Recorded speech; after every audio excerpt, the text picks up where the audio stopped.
Assalamualaikum, welcome back to my channel. Yes, okay guys, so hari ni kita nak bincangkan pasal 6 tanda rumah kita ni dihuni jin. Tanpa kita sedar, ada beberapa perbuatan yang kita buat yang menyebabkan rumah kita ni dihuni jin. So apakah perbuatan yang kita buat tu? Jom sama-sama kita saksikan. Tersyasyak pula. Jom sama-sama kita saksikan video ini. Okay, ini video dia. Inilah tanda-tanda rumah kita sebenarnya ada gangguan. Yang mana rumah kita tu memang ada benda yang duduk dan kita masuk sebelum dia dah ada dah sebelum kita masuk tu. Okey, nak tahu save video ni, takut hilang nanti, nak jadi rujukan. Dan jangan lupa untuk save dan repost banyak-banyak. Moga semua dapat manfaat. Okey, yang pertama adalah barangan dalam rumah kita asyik berpindah-pindah.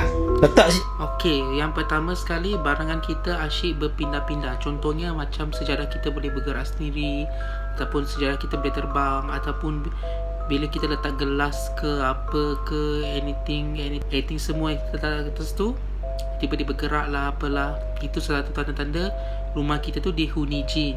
tu kunci tiba-tiba dekat situ. Siapa ada pengalaman macam ni? Komen ramai yang kena masalah ni. Yang kedua, mendengar suara aneh kat luar rumah. Mendengar suara aneh dekat luar rumah. Macam mana Dalam rumah dengar suara aneh. Di luar rumah pun ada suara aneh. Pelik tu. Suara seperti anak bermain.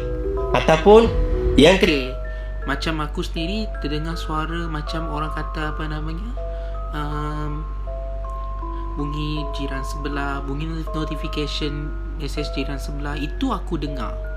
Aku tak pasti kenapa bunyi pintu jiran pun aku dengar weh.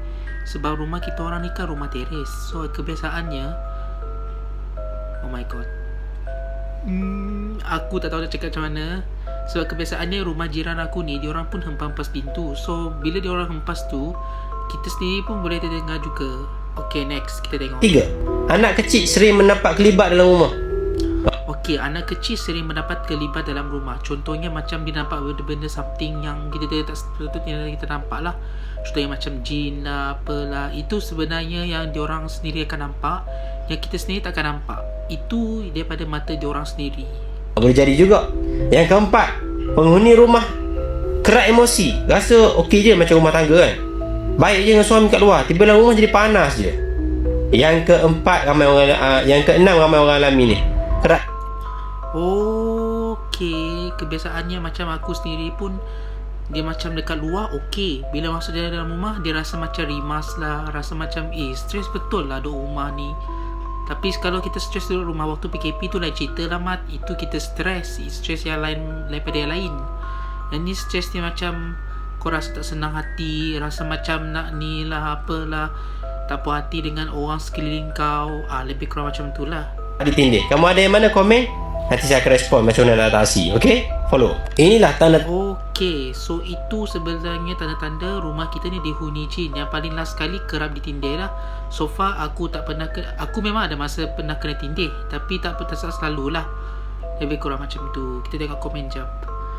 Saya ada jiran, dia selalu tanya saya, awak buat apa malam-malam? Selalu saya dengar bunyi orang ketuk dinding rumah malam, tapi saya tak ada dengar apa-apa daripada rumah saya. Adakah bunyi ketukan dinding itu berpunca daripada rumah saya ataupun rumah jiran? Okey.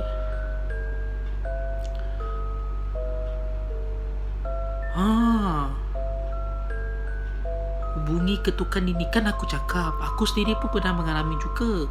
Macam bunyi orang kata apa namanya, bunyi hempasan pintu rumah orang. Sebenarnya itu memang pintu rumah jiran aku lah ya. Tak tahu kenapa diorang suka hempas sampai kita sendiri pun boleh dengar macam tu. Saya pernah letak barang kat lain, tapi cari kat lain pening pula.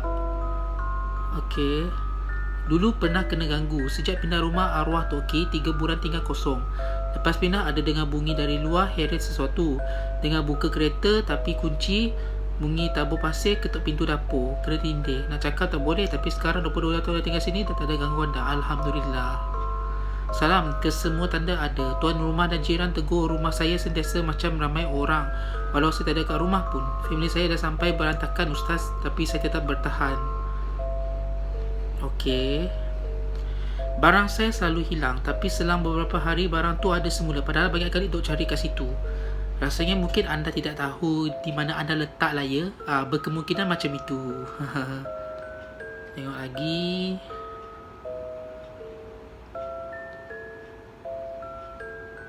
Ya, aku rasa tak ada lagi kot. Aku rasa tak ada lagi. So, itu sedikit pasal 6 tanda rumah kita ni dihuni jin. So, di mana satu tanda-tanda yang rumah korang tu dihuni jin, sila komen di bawah. Okay guys, aku rasa sampai sini aku take kali ni. I hope I'll see you guys again in my next video. Don't forget to like, share and subscribe. Don't forget to push notifications to get all my videos on YouTube. Jumpa lagi dan always stay safe. Bye.